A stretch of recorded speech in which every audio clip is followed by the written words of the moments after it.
Você acha que, por exemplo, hoje as crianças que sofrem com sono, né, os pais que reclamam, meu filho não dorme e tal, é difícil de dormir quando é bebê, algo que eu sempre falo para os pais e que funciona. É o seguinte, criança, bebê, vamos falar de bebê, né? Que bebê dorme muito, né? Tem todo aquele processo das sonecas, né? Ao longo do dia. E aí o que acontece? Aí tem aqueles pais super protetores que a criança vai dormir meio-dia, depois do mamazinho, aí fecha tudo.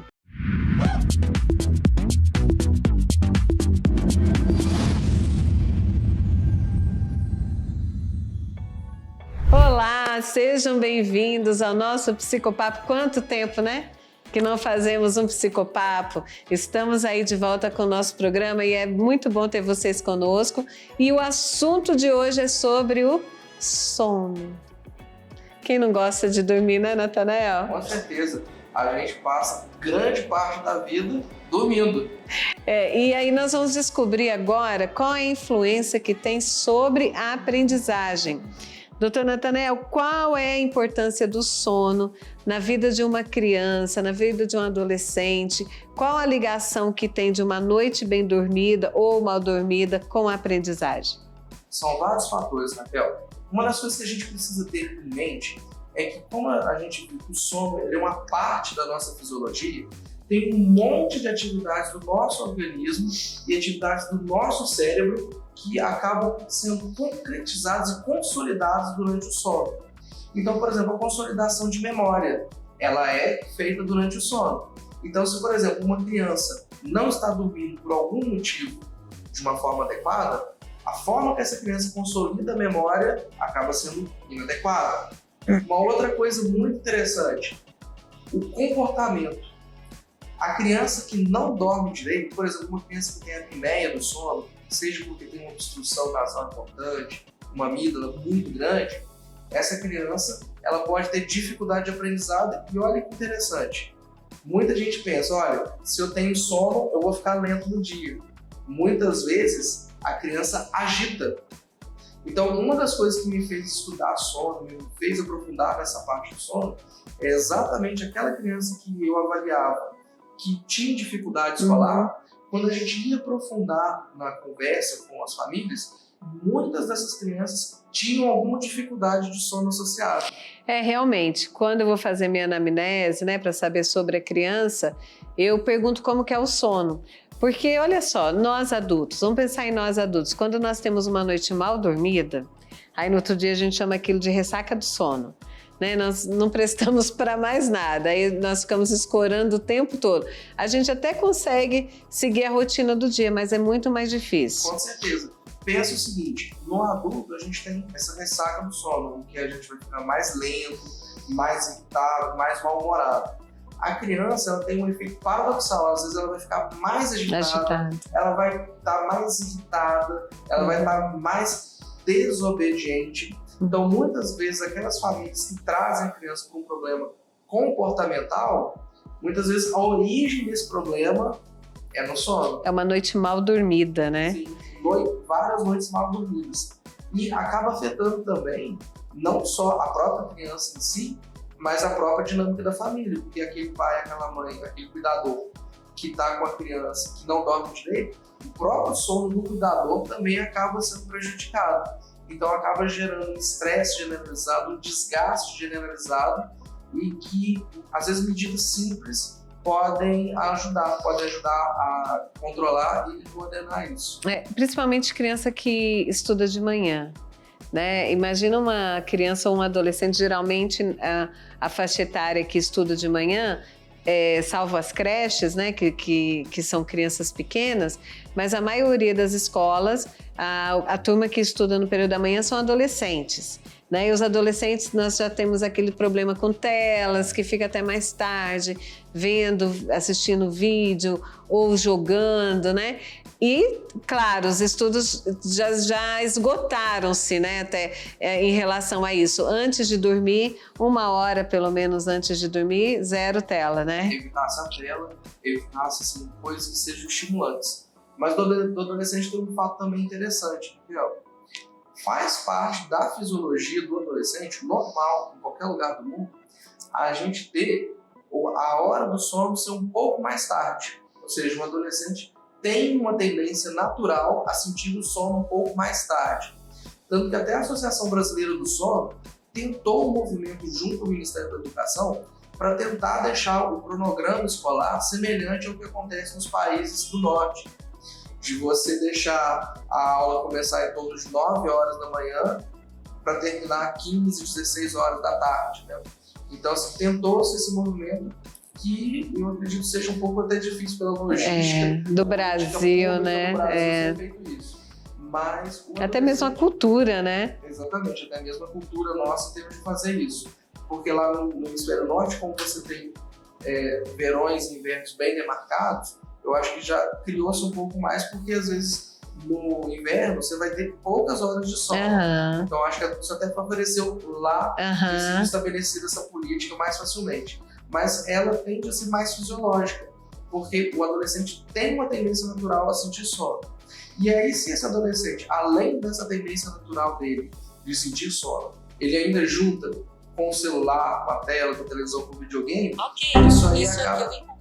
isso aí acaba fazendo com que esse adolescente, esse jovem, tenha uma privação de sono, acaba tendo duas coisas. Então ele acaba tendo dormir mais tarde e tendo o efeito da síndrome mais comum de problemas do sono, que é a síndrome do sono insuficiente. Nossa, essa do síndrome do sono insuficiente, acho que eu tô nela. Acho que todo mundo tá nela. E sabe uma coisa que eu oriento alguns adolescentes específicos, né? De acordo, talvez, com o diagnóstico ou de uma avaliação que eu estou fazendo, é o seguinte, eu peço para que eles, quando cheguem em casa, eles durmam pelo menos 1 hora, meia hora, de meia hora, 40 minutos, até 1 hora é o limite. Por quê? Estudos também comprovam, né, e você pode falar um pouquinho sobre isso, que quando a criança ela sai da escola ou quando você está fazendo um curso, que você dorme, consolida aquilo que você aprendeu durante o sono.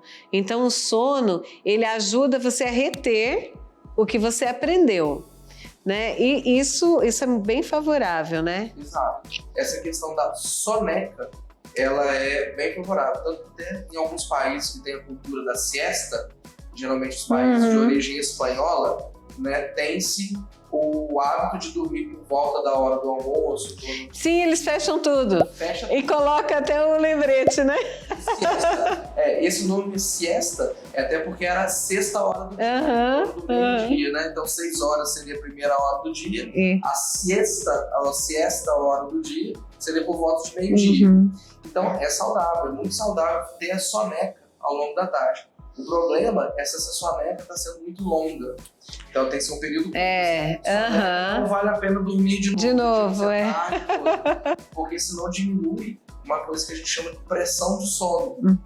Né? Nós temos, para sincronizar o nosso sono, nós temos alguns relógios.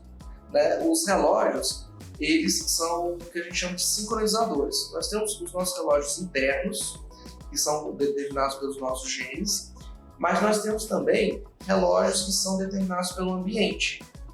E dentro desses relógios, nós temos dois conjuntos de processos que fazem a gente dormir, que é um chamado processo que a gente chama homeostático, processo S, que ele acumula ao longo do dia uma substância que é do nosso metabolismo, chamada adenosina. O acúmulo dessa substância faz a gente ter pressão de sono, faz a gente sentir vontade de dormir. É o que acontece quando, por exemplo, vamos supor, o motorista vira e fala: olha, eu tenho que entregar o frete em tal lugar, em determinado ponto, ele não consegue mais segurar, dorme no volante. Isso aí foi superado pela pressão de sono, por esse processo se acumula essa substância a um ponto que fica insuportável dormir. O quanto cada um é sensível ou não à adenosina é variável de pessoa para pessoa, mas todos têm.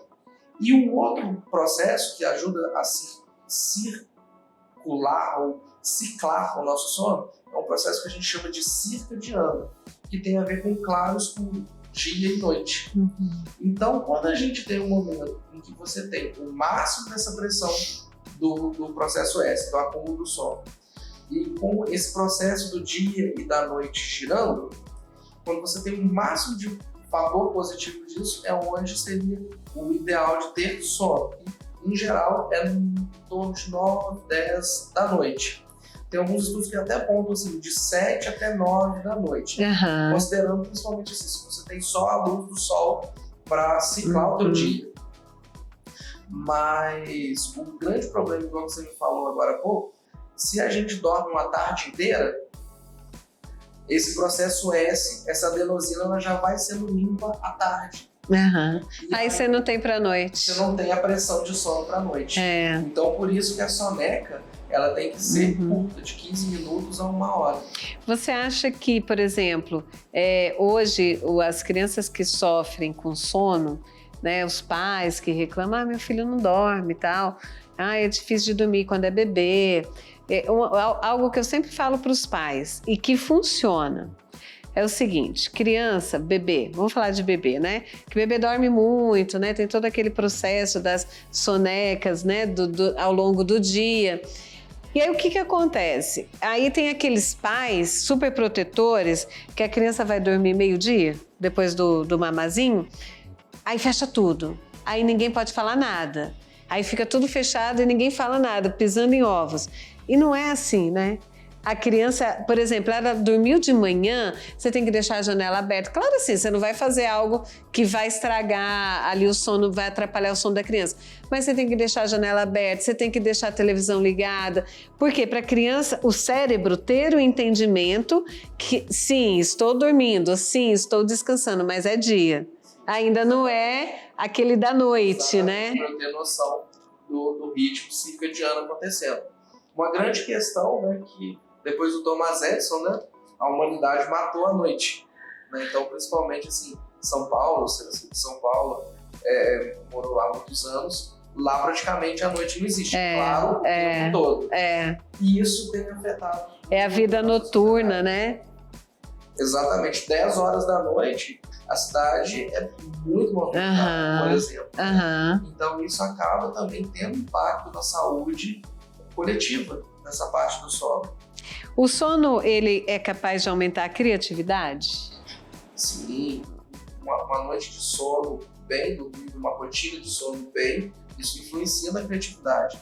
Nós temos, ao longo de toda a história, vários cientistas e vários músicos, vários poetas que descobriram fórmulas químicas, que fizeram canções, que escreveram poemas ou até tiveram noções da conclusão das suas histórias no sono. É muito interessante. O benzeno, que é uma substância química, o seu descobridor, ele teve um insight de como seria a estrutura química do benzeno, por exemplo, no sonho, porque é uma estrutura circular, certo? De 6 anéis carboxílicos. E aí ele teve um sonho que viu uma cobra comendo o próprio rabo. Então ele viu uma coisa circular, acordou e falou, poxa, essa substância ela é circular. É o que causa, o causador ali do sono. Não. Durante o sono. Durante o sono. Esse cientista teve um insight de como era a forma. Que legal. Acaba sendo uma forma totalmente criativa. Entendi. É uma forma de criatividade. Aquela cantora Ana Carolina, ela disse que já compôs músicas em sono, dormindo. Que legal! Quando ela acordava, ela anotava a canção que ela tinha acabado de fazer. Natanael, pessoas que mexem muito à noite, que ronca, a sudorese, né, que sua muito à noite, atrapalha a rotina do dia dela no dia seguinte ou não? Por exemplo, tem pessoas que têm essa predisposição mesmo de roncar, de mexer à noite, mas tá tudo bem no dia seguinte? Depende. Um dos grandes fatores que faz a gente classificar os transtornos do sono é se a gente está tendo a repercussão diurna disso. E cada condição vai ter uma repercussão diurna diferente. Por exemplo, o ronco. A pessoa que ronca, ela pode, por exemplo, ter apneia do sono. Tanto que até existe uma máxima que é a seguinte: todo mundo que tem apneia do sono ronca. Mas aí vem o inverso, a recíproca não é verdadeira. nem todo mundo que ronca tem a apneia do sono. Ah, Então, o que faria esse diferencial? O quanto que aquela condição está trazendo impacto no dia. no dia. A consequência diurna daquilo, entende? Porque a pessoa pode roncar a vida inteira e se dar bem durante o dia, trabalhar, não ter sono. Exatamente, aquilo não afeta nada. Uhum. Mas, por exemplo, pode acontecer da pessoa ter o ronco, vai, por exemplo, fazer uma polissonografia e ver que o índice de apneia dela é relativamente pequeno, às vezes é só um freio, às vezes é só o palato que às vezes não está tão fortalecido. E aí, às vezes, com um aparelho intraoral ou um exercício, por exemplo, feito em fono, existem medidas fonoaudiológicas para fortalecer a musculatura do palato, a pessoa tem a solução do ronco. Mas, por exemplo, se a pessoa tem um ronco e, além de ter o ronco, ela está tendo consequências de cansaço, um sono não reparador, se ela está tendo, por exemplo, outros efeitos de irritabilidade, alterações do humor, queda de libido, por exemplo, e isso pode estar relacionado a uma outra, sim, que cursa com o ronco, que é a apneia do sono. Entendi. Que tende a afetar predominantemente homens, mas também pode afetar mulheres. As mulheres também podem ter apneia do sono? Sim, as mulheres também podem ter. É mais difícil, né? É mais difícil. Geralmente a mulher que tem apneia do sono, a gente tem que precisar parte da mandíbula. Às vezes ela pode ter uma mandíbula, o queixo, mais para trás. Então isso acaba fazendo com que a via aérea fique um pouco mais fechada. Também nas mulheres pós-menopausa, a incidência de apneia do sono tende a ser maior. Na gravidez também, eu lembro que o meu marido falou que eu roncava na gravidez. Sim. A gestante, inclusive, ela tende a ser muito negligenciada do ponto de vista da medicina do sono, porque é descrito a apneia do sono em mulheres, tem estudos demonstrando que a apneia do sono em gestantes pode trazer riscos para a gestação, em termos de complicações da gestação, e geralmente, como é uma coisa transitória, pelo período do período da gestação e depois a mulher, ela vai recuperar o corpo normal dela de antes ou mais próximo disso de antes e cessa, então acaba sendo muito negligenciado, mas tem muitos estudos isso, de relativo a isso. Na nossa pós, inclusive, nós tivemos aula de sono da gestante. Olha que legal. Foi demonstrada essa questão. Tem uma implicação e tem estudos, apesar de ainda bem iniciais, que demonstram como que na gestante existe impacto de apneia do sono e como que isso também pode trazer impacto na vida e na vida do bebê também? Sim, do próprio processo de gestação. Entendi. Agora, olha só, o que é mais difícil quando a gente fala de sono? Eu vou dizer, eu acho que é a rotina da casa, né? Porque, por exemplo, a gente olha na internet e vê assim, 1 hora antes de dormir sem tela, a criança tem que dormir às 8 da noite, se ela acorda às 7, enfim. Tem várias regras, mas isso varia muito da rotina da casa, né? É muito difícil nós pegarmos essa receita pronta e colocarmos no nosso contexto, né? Por exemplo, eu vou falar uma experiência minha. Lá em casa é muito complicada. Igual você falou, nós viemos de São Paulo, nós morávamos em São Paulo, vida, né, uma correria à noite, aquela coisa toda. Então, nós temos uma vida mais noturna. Então, a gente não tem muita hora para dormir. Mas é claro que sobre a minha filha, nós conversamos, né? E a gente tenta colocar ela para dormir mais cedo. Mas, por exemplo, poxa, ela fala assim para mim, mas vocês não estão dormindo, por que eu tenho que dormir? Né? Ou ela vai para o quarto dormir e eu fico conversando. Contra fatos não há argumentos, né? Então, ou seja, se a criança ela já nasce nesse contexto, né? Eu acho que uma receita de bolo que deve ser seguida é essa questão do sono do recém-nascido, do bebê, que deixar a casa clara durante o dia e ele dormir, ele perceber, né, até mesmo para liberar a substância, né? E isso eu acho que é legal, que é uma receita assim que nós devemos seguir. Mas depois, quando a criança vai crescendo, ela vai entrando nos padrões, isso pode prejudicar ela ou ela consegue, ao mesmo tempo, sentir essa rotina e não ser tão prejudicial para ela? Depende de cada caso. Né? Então, por exemplo, tem situações em que a gente acaba encontrando no dia a dia crianças que são privadas de sono. Porque, por exemplo, Imagina, aquela criança saiu 7 horas da manhã para ir para a escola, suponhamos. Só que o pai ou a mãe dela trabalha fora o dia inteiro e chega em casa 11 horas da noite. E ela espera o familiar chegar em casa para receber. Então isso pode fazer com que aquela criança fique privada de sono. Então isso pode repercutir. Outra situação também que pode acontecer, a gente tem muito comum na infância, principalmente os pequenininhos, pegando aí 2, 3 anos, uma coisa que a gente chama de insônia comportamental. Como você falou muito bem, muitos estudos de sono têm a ver, na sua origem, com questões comportamentais. Então imagine esse mesmo contexto. Está lá a criança de 2, 3 anos de idade, que, por exemplo, quando está chegando ali 10, 11 horas da noite, chega, por exemplo, o pai e começa a brincar com a criança. Então começa, e brincadeira demais geralmente é jogar pra cima, correr atrás. Então aquela criança que já estava no processo de desaceleração, por uma questão social, externa, que no caso é a chegada do pai, começa a ter um período de agitação. E aí, de repente, ela tem que ser colocada na cama depois. Tipo, rompe, né? Vamos dizer, vai deitar. Não é bem assim. Então, por isso que os hábitos também, eles têm que ser adequados a cada realidade de cada família. Sim. Nesse contexto, por exemplo, que eu acabei de falar do pai chegando de noite.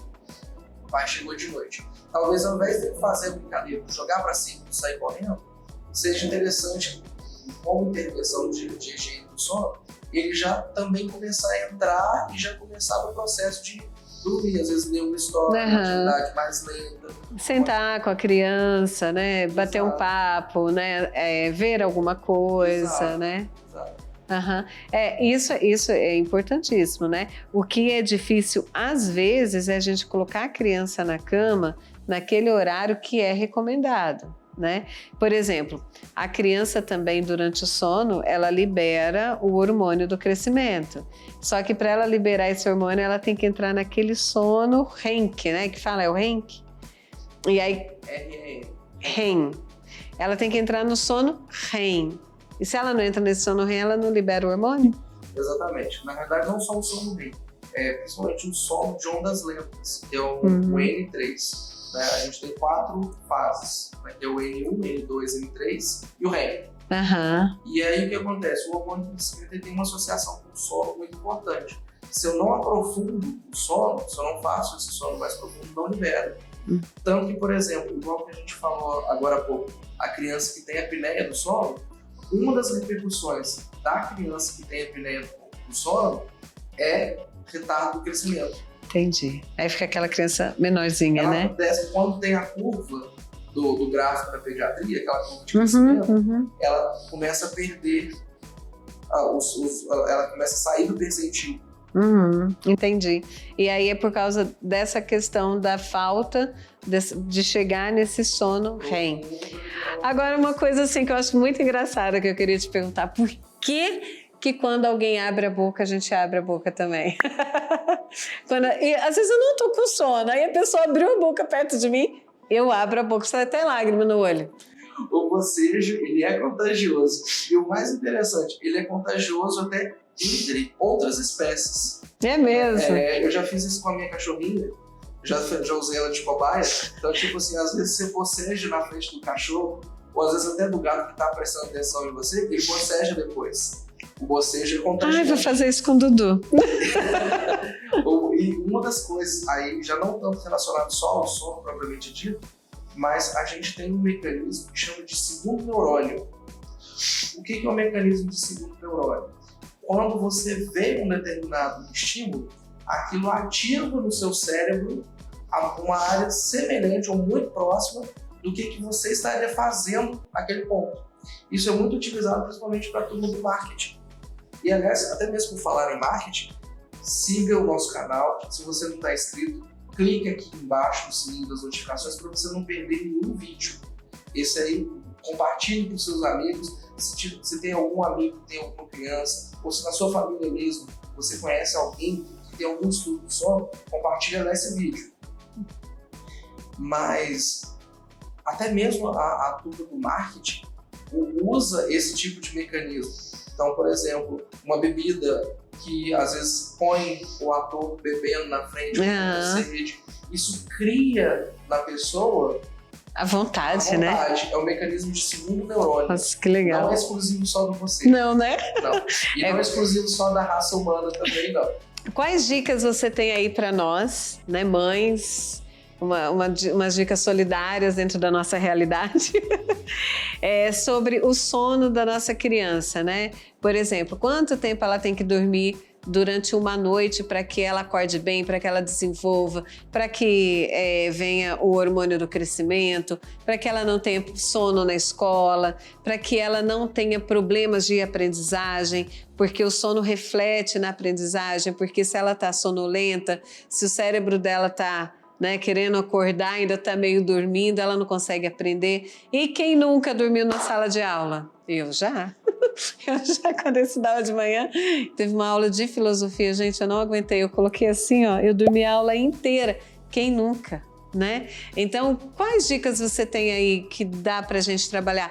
E também aproveita e fala sobre, 8 horas de sono por noite? Muito, muito boa a pergunta. Eu vou começar por essa última parte.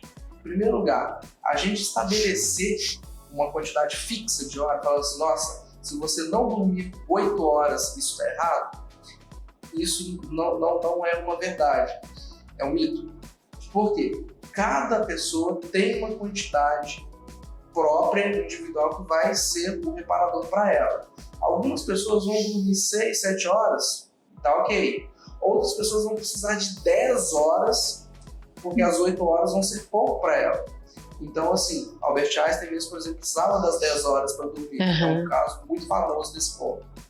E outro ponto é que ao longo da idade, ao longo da vida, de acordo com cada idade, a quantidade de sono necessária para reparação muda.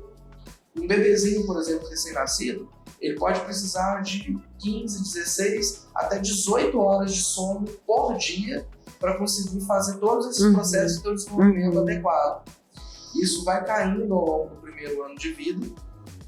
No primeiro ano de vida, o sono, às vezes, ele vai estar fragmentado. Então, quando eu falo 16 horas, não são 16 horas contínuas, somando as sonequinhas, né? Exatamente, das 24 horas.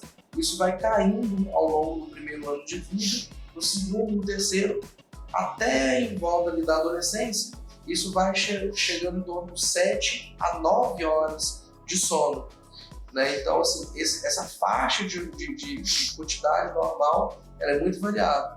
Quando chega, por exemplo, lá no idoso, pode ser de 5 a 7 horas, a 8 horas de sono por dia.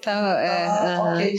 Por isso que eles acordam tão cedo, né? Exato. Pra que acordam tão cedo? Não tem nada pra fazer. É muito comum, enquanto no adolescente a gente tem essa fase do sono com horas mais adiantadas, no idoso a gente às vezes pode ter um avanço. A fase do sono acaba começando mais cedo. Entendi. É muito comum também no idoso.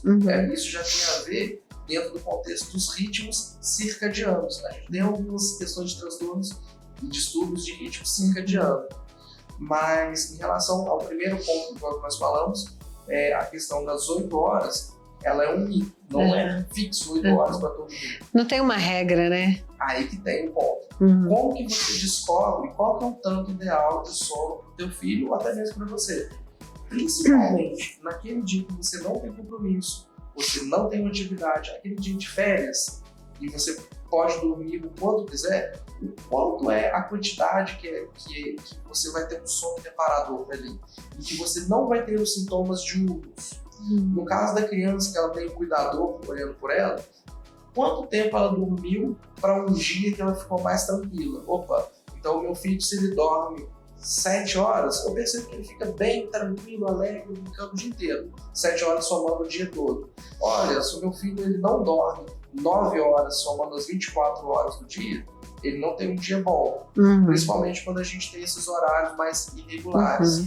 Muitas vezes a gente faz um diário do sono, marcando as horas de que horas que a criança dorme e acorda, e às vezes quando a gente soma as horas, dá uma quantidade total até muito boa, só que mais fragmentada. Entendi. E aí vem o seguinte, esse sono fragmentado está trazendo repercussões diurnas? para a criança, que às vezes o sono fragmentado pode estar me estressando, cuidador, pai e mãe. Mas para a criança está trazendo repercussão, porque a gente pode também estar tendo essa fase de adaptação entre a criança ter o claro e o escuro e de noite associando isso a sono. Entende? Então, são fatores importantes. Outra dica, pessoal, a gente tende a manter o nosso relógio ciclando em horas regulares. Ou seja, se a tua criança estuda de manhã e ela já está adaptada a dormir e acordar naquele mesmo horário, nos dias que ela não tem aula, como por exemplo nas férias, nos fins de semana, tenta deixar ela acordar nos mesmos horários que ela tem nos dias que tem aula. Por quê? Se você, por exemplo, no dia que não tem aula, vai acordar 11 horas da manhã e depois na segunda-feira você tem que acordar às 7 de novo, isso desregula o horário. Então, manter sempre o mesmo horário regular de dormir e acordar. Outra coisa interessante também, o castigo. Evitar de pôr a criança de castigo sempre no quarto. Porque ela pode associar o quarto a um lugar mais ruim. Um lugar ruim, né? O lugar de castigo tem que ser um lugar chato. O quarto é legal, né? O quarto é legal, né? Outra coisa, evitar coisas muito estimulantes perto da hora de dormir, muito energéticas. Seja tanto de atividades, igual a gente falou, brincar, fazer esporte, videogame, telas, como também bebidas, chás, muito chocolate, próximo da hora de dormir, porque são substâncias que vão diminuir a quantidade de sono. Entendi. Ótimo, então estão aí as dicas, né? Vamos fazer e vamos dormir. Vamos dormir bastante, porque o sono, ele nos ajuda a viver bem, a passar bem o nosso dia. E isso é legal, de descobrir quanto tempo que você precisa de sono para você passar um dia bom, né? Então, eu vou praticar isso, eu vou descobrir quanto tempo eu tenho que dormir, porque se deixar, eu durmo o dia inteiro. A cama é bom, né? Mas é isso aí, gente. Muito bom ter vocês aqui conosco nesse nosso psicopapo. E eu espero que você tenha gostado, que tenha te ajudado. Como o Natanael falou, se inscreva aí no nosso canal. Nós temos vídeos toda semana falando a respeito do desenvolvimento infantil, agora do sono. Nós vamos ter mais coisas para falar do sono, porque vou até dar uma dica, hein? Vamos falar depois, Natanael, sobre o comportamento das crianças e referente ao sono. Crianças que dormem no quarto, crianças que dormem no quarto dos pais. Vamos ver os prós e os contras, até quando isso é bom, o que prejudica, enfim.